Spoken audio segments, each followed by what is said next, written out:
வணக்கம். இது நிலா கிச்சன். இன்றைக்கி நாம் ஒரு பிரேக்ஃபாஸ்ட் ரெசிபி, கர்நாடகா ஸ்பெஷல் வெண்ணெய் தோசை. நம்மளோட தோசையிலேருந்து கொஞ்சம் தான் டிஃப்ரெண்ட்டு. இப்போது அது உள்ளால ஒரு மசாலா ப்ளஸ் இட்லி மிளகா பொடி அவங்க ஒன்று ப்ரிப்பேர் பண்ணுறாங்க. அதுவும் வச்சு இது சர்வ் பண்ணுறாங்க. ரொம்ப பாப்புலரான இந்த டிஷ்ஷை நாமளும் செஞ்சு பார்ப்போம். செஞ்சு பார்த்துட்டு எப்படி இருக்குது அப்படின்னு சொல்லிட்டு நீங்கள் எனக்கு ஃபீட்பேக் கொடுங்க. இந்த வெண்ணெய் தோசைக்கு மாவு மட்டும் கொஞ்சம் டிஃப்ரெண்ட்டு. ஆனால் இதுக்கு உள்ளால் அந்த மசாலா வச்சு சாப்பிட்டா தான் டேஸ்ட் அதிகம். இந்த தோசை வந்து நல்லா கிறிஸ்பாக இருக்கும். இப்போ இது எப்படி பண்ணலாம் அப்படின்னு சொல்லிட்டு பார்க்கலாம். அதுக்கு முன்னாடி எல்லாருமே நம்ம சேனலை சப்ஸ்கிரைப் பண்ணிவிடுங்க, லைக் பண்ணுங்கள், ஷேர் பண்ணுங்கள், கமெண்ட் பண்ணுங்கள். வாங்க வீடியோக்குள்ளே போகலாம். வெண்ணெய் தோசை அதுக்கு இப்போ மாவு அரைச்சிடலாம். நான் எல்லாமே ஆல்ரெடி ஊற வச்சுட்டேன். 3 கப்பு இட்லி அரிசி எடுத்திங்க அப்படின்னா 1/2 கப்பு கடலைப்பருப்பு, 1 டீஸ்பூன் வெந்தயம், இதோட 3க்கு 1 உளுந்து. 3 கப்பு அரிசி எடுத்திங்கன்னா 1 கப் அளவுக்கு உளுந்து. எல்லாமே ஒன்றாவே சேர்த்துடலாம். கழுகி ஊற வச்ச 1/4 கப் அவல். இப்போ எல்லாம் சேர்த்து ஒன்றா ஆட்டி எடுத்துடலாம். 8 மணி நேரம் இதை அப்படியே புளிக்க வச்சிடலாம். எண்ணெய் விட்டுக்கிடலாம்.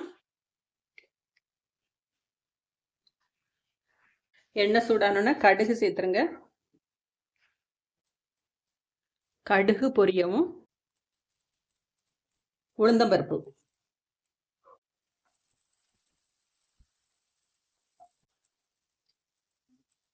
உளுந்தம்பருப்பு செவக்கவும் கட் பண்ண வெங்காயம், 2 வெங்காயம் சேர்த்துருக்குறேன்.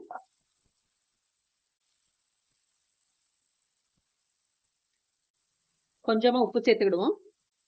நறுக்குனா ஒரு 3 பச்சை மிளகாவும் கருவேப்பிலையும் கொஞ்சம் வதங்கட்டும்.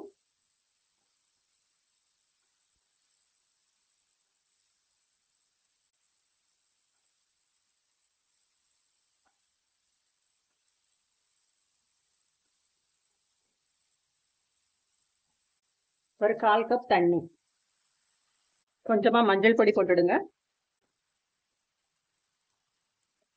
அப்படியே வேகட்டும். கொஞ்சம் தண்ணி என்ன கொஞ்சம் வத்தட்டும். வெங்காயம் நல்லா வெந்துட்டு பாருங்க. மசிச்சு வச்சிருக்கிற ஒரு 3 உருளைக்கிழங்கு,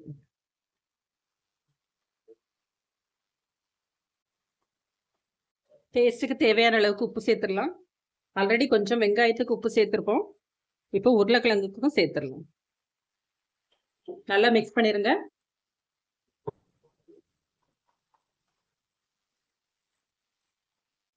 நல்லா மசிச்சு விட்டு சேருங்க.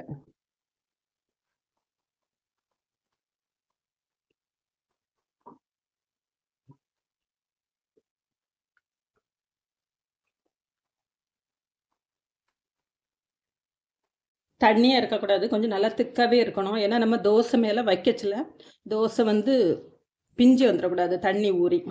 அதனால் மசாலா எப்போவுமே கொஞ்சம் திக்காகவே இருக்கட்டும். இப்போ இந்த அளவுக்கு கரெக்டாக இருக்கும். இப்போ இதோட மல்லித்தழை தூவி இறக்கிடலாம். மசாலா ரெடி ஆயிடுச்சு. இப்போ ஸ்டவ் ஆஃப் பண்ணிடலாம். மாவு நல்லாவே பொங்கி வந்திருக்கு. ஒரு 8 மணி நேரம் வச்சிங்கன்னா மாவு நல்லா இருக்கும். இப்போ கடைகளில் வந்து இதில் வந்து கொஞ்சம் மைதா மாவு சேர்ப்பாங்க. நம்ம வீட்டுக்கு மைதா மாவு நம்ம சேர்க்கலை. இப்போது டேஸ்ட்டுக்கு உப்பு சேர்த்துக்கிடலாம்.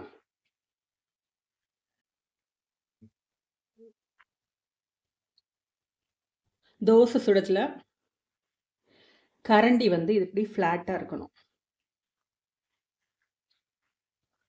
பாருங்க. இது போல் கரண்டி வந்து ஃப்ளாட்டாக இருக்கணும். அப்போ தான் தோசை விரிக்கச்சில் நல்லா வரும். மாவு நல்லா கலந்தாச்சு. இப்போ தோசை வார்த்துடலாம்.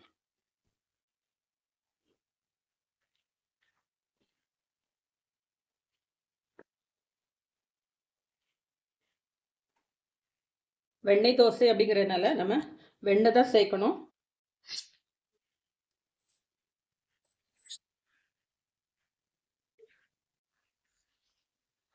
இப்போ இதில் எக்ஸஸ் இருக்க மாவை அப்படியே வலிச்சு எடுத்துருங்க கொஞ்சம். இதில் நம்ம ரெடி பண்ணி வச்சுருக்கிற உருளைக்கிழங்கு மசாலாவை சேர்த்துருவோம். மேலே தாராளமாட்டு இட்லி மிளகா பொடி போட்டுடுங்க. தோசை நல்லா மடித்து விட்டு எடுங்க.